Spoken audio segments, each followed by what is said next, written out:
अस्सलाम वालेकुम दोस्तों, की हाल चाल ने जनाब। तुसी वेखदे पे हो देश पंजाब टीवी ते मैं तुहाडा मेजबान मुहम्मद अफजल जोइया।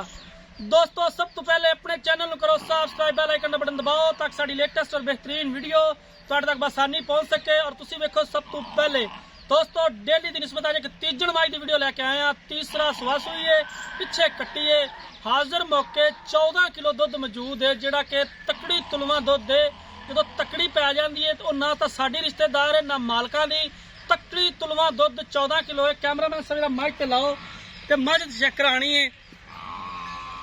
थोड़ी जी सिर दी सादा है, बाकी माशाल्लाह थब्बियां दे हवाने ने, जिन्होंने लोग थब्बियां दे हवाने कहंदे ने, गल्लां नाल नहीं। रियल है, कैमरे दी नज़र है, फेसबुक तो डाउनलोड नहीं की हुई। हर एक चीज़ कैमरे दी नज़र हैगी है वीरां दे सामने। देश पंजाब चैनल हमेशा कोशिश करता है अपने वीरां दे शौक पूरे कराई दे ने। वीडियो वाला देख के मैं पाना जा हुंदा है। माशाल्लाह पूरी 4 उंगल चोटी बाहर आई हुई है। तीसरा वारा है इनू, तीसरा सुबह सुई है और निहायत ही मकूल रेट है। रेट दे भी एडियां पंडा नहीं हैगियां, बाकी लेने देने मुकद्दर ने, सौदा नसीब नाल है। सिर दी थोड़ी जी सादा है, तुन्नी कोली दा बिल्कुल निशान तक नहीं है। भावें कैमरामैन थले लेटे मारदा फिरे, तुन्नी नहीं लभ सकदा। भाईजान छड़ के थोड़ा टोरिया जो। सार दा डोडा पिछों चाई खड़ी है चोटी, पिछे कट्टी हैगी है, खुड्डा पुट्ठा कवां हर एक चीज़ कैमरे दी नज़र हैगी है वीरां दे सामने।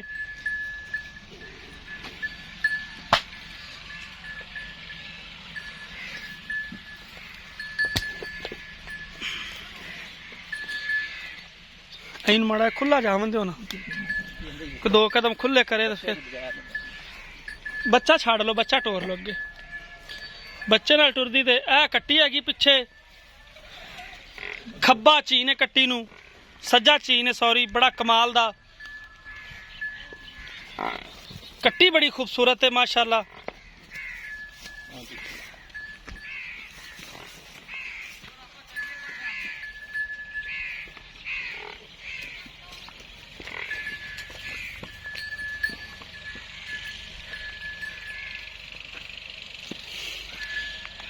देखो जी चीज़ां रोज़ रोज़ नहीं मिलदियां, सफ़र करना पैंदा है, मेहनत करनी पैंदी है। गिठ गिठ पूरी पश्चिम है उत्ते चोटी दे, प्योर नीली बार दी चोटी है, जिन्हों नीली बार कहा जाता है।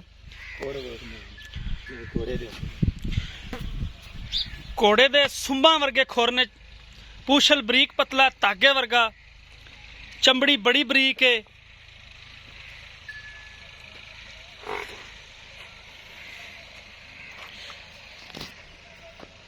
बाकी मालक नू बुलावांगे, बाकी सारी गल उन्हां तो पुछांगे। इत्थे आ जाना पाई ना इत्थे। अस्सलाम वालेकुम। वालेकुम की हाल है? अल्लाह दा शुक्र है जी। ना दसना मोहम्मद इस्लाम भाई मोहम्मद इस्लाम चोटी बहाती है। इहदियां पक्कियां शोल्टी वालियां गल्लां करनियां ने। कैमरे ले देखो जरा इस साइड ते।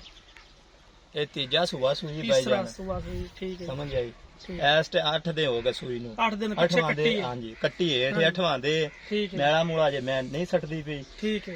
ते इस टाइम आपा मौके ते 14 किलो गडवी मार के दूध 14 किलो चवा 14 यानी कि गडवी वाला गडवी वाला। ठंडा दूध गडवी वाला। अकीए तो बाद अपनी मैं 20 सेर तो दूध घट करे आपा मैं ते मालक मोड़ दी। माशाल्लाह हाँ जी, जी। ठीक हो गया। ते की कहंदे मोहब्बत प्यार वाला इंदा प्यार मोहब्बत वाला लोग तो मंगी रखते ने, वो आपा लोकां वाली गल नहीं करनी। 3 लाख रुपया जेड़ा आपा फाइनल लेना, फाइनल 3 हाँ। लाख रुपए। एवें 3.5 लाख मांगते मुड़ बंदा 50,000 छड्डदा भी कोई घर आया दा थोड़ा कणा दी लिया बस हुण इहदे विच भरा चाहत नाल चल के आ जांदा सलाम साहब अपने कोले। बिल्कुल तो कह थोड़ी कणी मोहब्बत ओंदे आया ना। मैनू आंदे आए गल कीती भी मोहब्बत करनी, मोहब्बत करनी आपा बिल्कुल। फुल मोहब्बत कीती, मुड़ भी तेरा को प्यार मोहब्बत कर देंगे, बस थोड़ा बहुत प्यार मोहब्बत। बहुत शुक्रिया जनाब। कैमरामैन साहब एक दफा माई आसे पासे घूमो ना, फिर इंदा वाना इंदी कट्टी मैं ते पश्चिम वे पश्चिम चेक करा देनी है। ਇਹ ਕੰਨਾਂ ਦੇ ਵਿੱਚ ਲਾਣਾ ਕੈਮਰਾ, ਮੱਝ ਦੇ ਕੰਨਾਂ ਦੇ ਵਿੱਚ ਲਾਣਾ ਹੈ। ਕੰਨਾਂ ਦੇ ਵਿੱਚ ਪੂਰੀ ਗਿੱਠ ਗਿੱਠ ਪਛਮ ਆਂਦੀ ਏ। ਦੁੰਨੀ ਕੋੜੀ ਕੋ ਬੰਦਾ ਮੈਨੂੰ ਬਾਹਰ ਤੇ ਵਿਖਾਵੇ ਮੈਂ ਬਿਲਕੁਲ। ਅੱਛਾ ਭਾਈ ਸਲਾਮ ਇਹਦੇ ਥਣਵਾਨਾ ਕਲੀਅਰ ਏ, ਬਿਲਕੁਲ ਕੋਈ ਛੱਟਾ ਮੋਟਾ ਉਤਾਰ ਚਵਾਨ ਗੰਢ ਮਰੋੜੀ ਉਹਨਾਂ ਪਰਾਂ ਕੋਈ ਕਿਸੇ ਕਿਸਮ ਦਾ ਵਾਅਦਾ ਕਰਤਾ ਨਾ ਜੀ ਨਾ, ਚਵਾ ਮੈਨੂੰ बड़ा सोना माशाल्लाह। ठीक हो गया माशाल्लाह। पूरी 4 उंगल चोटी बाहर आई फिरदी है और तसल्ली वाली चोटी है, जिन्हों लोग ਕਹਿੰਦੇ ਨੇ ਤੀਸਰਾ ਵਾਰਾ ਸੂਈ ਹੈ ਦੋਸਤੋ। ਰਾਬਤਾ ਨੰਬਰ ਡਿਸਕ੍ਰਿਪਸ਼ਨ ਚ ਮੌਜੂਦ ਹੁੰਦਾ ਹੈ 0307 351 8578। ਇਹ ਸਾਡੇ WhatsApp ਤੇ ਈਮੋ ਦਾ ਨੰਬਰ ਹੁੰਦਾ ਹੈ ਦੋਸਤੋ। ਅਸੀਂ ਇਹ ਉਮੀਦ ਕਰਾਂਗੇ ਕਿ ਸਾਡੀ ਅੱਜ ਵਾਲੀ ਵੀਡੀਓ ਤੁਹਾਨੂੰ ਬੇहद ਪਸੰਦ ਆਏਗੀ। ਅਗਰ ਸਾਡੀ ਅੱਜ ਵਾਲੀ ਵੀਡੀਓ ਤੁਹਾਨੂੰ ਪਸੰਦ ਆਏ ਵੀਡੀਓ ਨੂੰ ਲਾਈਕ ਤੇ ਸ਼ੇਅਰ ਕਰਨਾ ਹੈ। ਜ਼ਿੰਦਗੀ ਦੇ ਮਿਲਾਂਗੇ ਇੱਕ ਨਈ ਵੀਡੀਓ ਦੇ ਨਾਲ। ਆਪਣੇ ਮੇਜ਼ਬਾਨ ਅਫਜ਼ਲ ਜੋਈਆਂ ਦੇ ਇਜਾਜ਼ਤ। ਅੱਲਾਹ ਹਾਫਿਜ਼।